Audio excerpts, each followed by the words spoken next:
पैसा कमाना चाहते हैं और अपने कर्मचारियों का बिल्कुल ध्यान नहीं रखते। आपने मुझे इतनी देर तक बाहर बिठाए रखा और मेरी जरा भी इज्जत नहीं की। मैं एक छोटा सा बच्चा हूँ और आपको मेरे साथ इससे बेहतर बर्ताव करना चाहिए था। अमीर डैडी अपनी कुर्सी पर पीछे झुक गए। अपने हाथों को ठुड्डी तक लाकर उन्होंने मुझे घूरा। ऐसा लग रहा था जैसे वे मेरा विश्लेषण कर रहे थे। बुरा नहीं है, उन्होंने कहा। 1 महीने से भी कम समय में तुम वही भाषा बोल रहे हो जो मेरे ज्यादातर कर्मचारी बोलते हैं। क्या? मैंने पूछा। मैं समझ नहीं पा रहा था कि वे क्या कह रहे थे और इसलिए मैंने अपना दुखड़ा रोना चालू रखा। मुझे लगता था कि आप अपने वादे पर कायम रहेंगे और मुझे कुछ सिखाएंगे। इसके बजाय आप तो मुझ पर अत्याचार करना चाहते हैं। यह तो जुल्म है, सरासर जुल्म। मैं तुम्हें सिखा तो रहा हूँ, अमीर डैडी ने धीमी आवाज में कहा। आपने मुझे क्या सिखाया है? कुछ भी नहीं, मैंने गुस्से से कहा। एक बार मैं चंद सिक्कों में काम करने के लिए तैयार हो गया, उसके बाद तो आपने मुझसे बात तक नहीं की। 10 सेंट प्रति घंटे। मैं आपकी शिकायत सरकार से करूंगा। हमारे देश में भी बाल श्रम कानून है। आप तो जानते ही हैं कि मेरे डैडी सरकार के लिए काम करते हैं। शाबाश, अमीर डैडी ने कहा। अब तुम उन ज्यादातर लोगों की भाषा बोल रहे हो जो कभी मेरे लिए काम करते थे। वे लोग जिन्हें या तो मैंने नौकरी से निकाल दिया है या जिन्होंने खुद मेरी नौकरी छोड़ दी है। तो इस बारे में आपका क्या कहना है? मैंने पूछा और मुझे यह लग रहा था कि कम उम्र के बावजूद मैं बहादुरी से बातें कर रहा था। आपने मुझसे झूठ बोला। मैंने आपके लिए काम किया और आपने अपना वादा पूरा नहीं किया। आपने मुझे कुछ भी नहीं सिखाया। कौन कहता है कि मैंने तुम्हें कुछ नहीं सिखाया है? अमीर डैडी ने शांति से कहा। मैंने 3 हफ्ते तक काम किया और इस बीच आपने सिखाना तो दूर रहा, मुझे कभी बात तक नहीं की। मैंने व्यंग्य भरे अंदाज में कहा। क्या सिखाने का मतलब केवल भाषण या बातचीत ही होता है? अमीर डैडी ने पूछा। और क्या, मैंने जवाब दिया। इस तरह से वे तुम्हें स्कूल में सिखाते हैं, उन्होंने मुस्कुराकर कहा, परंतु जिंदगी तुम्हें इस तरह नहीं सिखाती। और मेरा यह मानना है कि जिंदगी सबसे बढ़िया टीचर होती है। ज्यादातर वक्त जिंदगी आपसे बातें नहीं करती, यह एक तरह से आपको धक्का देती है। हर धक्के के जरिए जिंदगी आपसे कहती है, जाग जाओ, मैं तुम्हें कुछ सिखाना चाहती हूँ। यह आदमी कैसे बेसिर पैर की बातें कर रहा है? मैंने अपने आवाज से पूछा। जिंदगी अगर मुझे धक्का देती है तो इसका मतलब यह है कि जिंदगी मुझसे बातें करती है।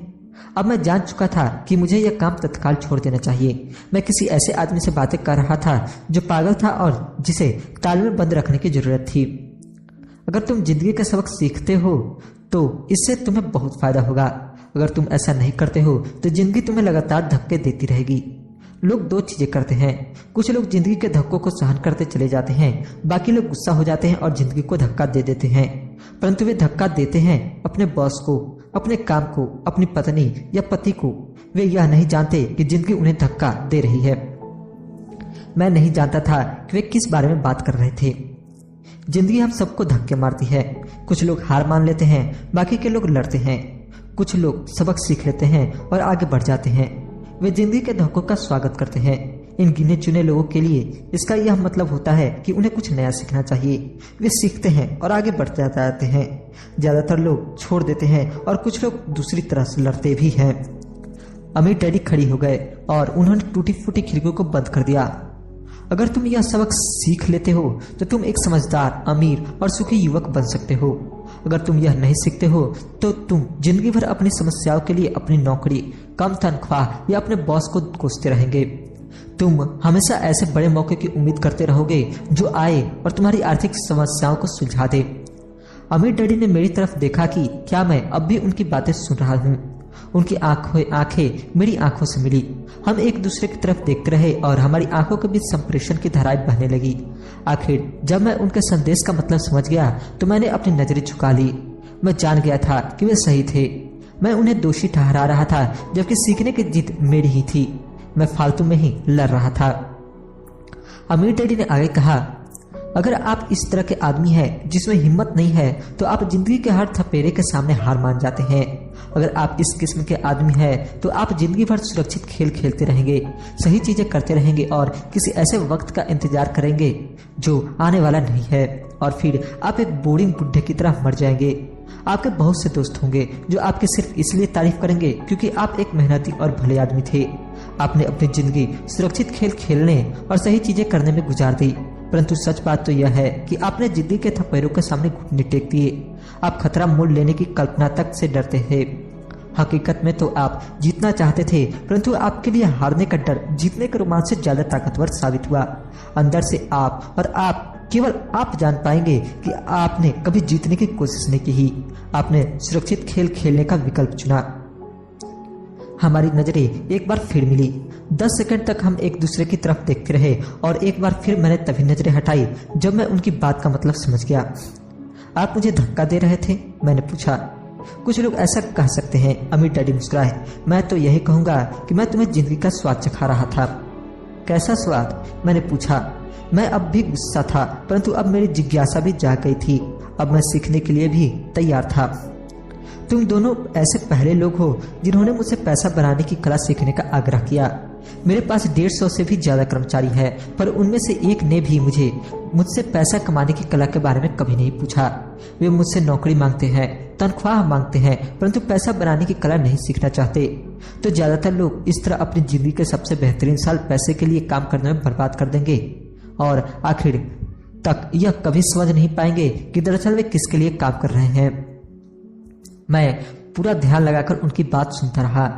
तो जब माइक ने मुझसे कहा कि तुम पैसा कमाने की कला सीखना चाहते हो, तो मैंने एक ऐसा कोर्स तैयार किया जो असली जिंदगी के करीब था।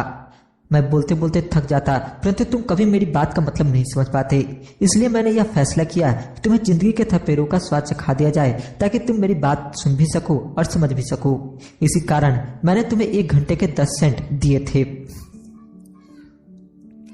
तो 10 सेंट प्रति घंटे काम करने के बाद मैंने क्या सबक सीखा? मैंने पूछा।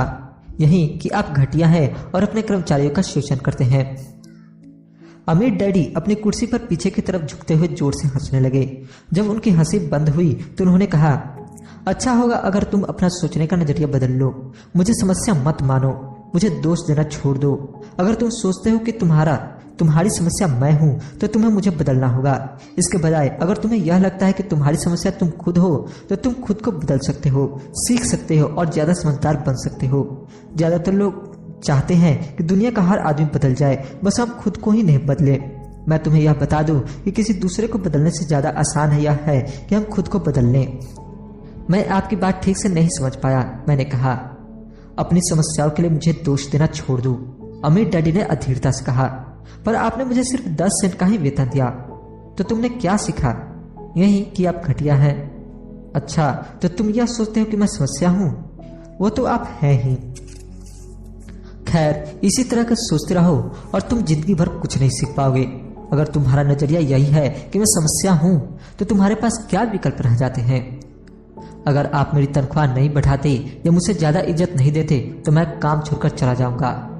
ठीक कहा, अमीर डैडी ने कहा, और ज्यादातर लोग यही कहते हैं। वे काम छोड़कर चले जाते हैं और दूसरी नौकरी की तलाश करते हैं जहां उन्हें बेहतर मौके और ज्यादा अच्छी तनख्वाह मिले। उन्हें यह गलतफहमी होती है कि नई नौकरी या ज्यादा तनख्वाह से उनकी समस्या सुलझ सकती है। ज्यादातर मामलों में ऐसा नहीं होता। तो समस्या किस तरह सुलझ सकती है? मैंने पूछा। 10 सेंट प्रति घंटे के हिसाब से लेकर तनख्वाह लेकर मुस्कुराते हुए। अमीर डैडी मुस्कुराए। यह बाकी के लोग करते हैं। वे यह जानते हुए भी कम तनख्वाह में काम करते हैं क्योंकि नौकरी छूट जाने पर उनका और उनके परिवार का पेट कैसे भरेगा। इसलिए मन महसूस कर वे नौकरी करते हैं और यह सोचकर तनख्वाह बढ़ने का इंतजार करते हैं कि ज्यादा पैसा आने से समस्या सुलझ जाएगी। ज्यादातर लोग ऐसा ही सोचते हैं और कड़ी मेहनत करते हुए दूसरी नौकरी भी कर लेते हैं, परंतु उसमें भी उन्हें तनख्वाह कम ही मिलती है। मैं फर्श को घूरता रहा। अब मैं अमीर डैडी के सबक को समझने लगा था। मुझे यह एहसास हो गया था कि यह जिंदगी का स्वाद है। आखिरकार मैंने ऊपर की ओर देखा और अपना सवाल दोहराया, तो फिर यह समस्या किस तरह सुलझेगी? इस तरह सवाल के जवाब में अमीर डैडी ने मुझे वह बेशकीमती नजरिया दिया जो उन्हें अपने कर्मचारियों और मेरे गरीब डैडी से अलग करता था, और जिसकी बदौलत वे हवाई के सबसे अमीर आदमी बनने वाले थे, जबकि मेरे पढ़े लिखे गरीब डैडी जिंदगी भर पैसे की तंगी से जूझने वाले थे। यह एक अद्भुत नजरिया था जिसने मेरी जिंदगी का नक्शा ही बदल दिया। अमीर डैडी ने बार बार मुझसे यह नजरिया याद दिलाया जिस पर मैं पहला सबक कहूंगा। गरीब और मध्य वर्गीय लोग पैसे के लिए काम करते हैं, अमीरों के लिए पैसा काम करता है।